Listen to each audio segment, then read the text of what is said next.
farosatni kuchaytirish kerak.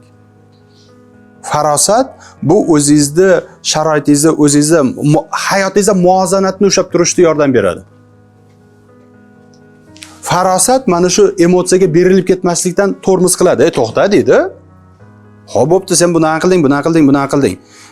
Hozir BID olding. 40 ming qarzsan. Qayerdan berasan? O'tirqani men berga? Ishing aniqmi? Biznesing aniqmi? Klienturang aniqmi?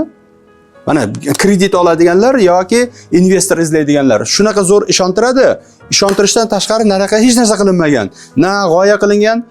Biznes investor olishdan oldin siz o'tirib uni oxirigacha olim bo'lib ketishingiz kerak bu soha haqida. Shunaqa darajada chuqur o'rganishingiz kerakki, hattoki mijozlarni ham topib qo'yishingiz kerak. Shunda oldingizda tez vaqtda ishga tushirib hal qilishingiz kerak. Nima qiladi asosan? Mana bir g'oyam bor, investor izlayapman deydi. O'zidan g'oyani so'rasangiz chala biladi. Pul ushlamagan hali. Yana bitta holati. Yosh biznesmenlarni biznes qilishni o'rgatadi.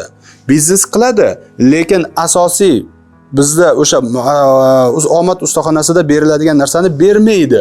Nima? O'zingga ishlatishga hali senga haqqing yo'q.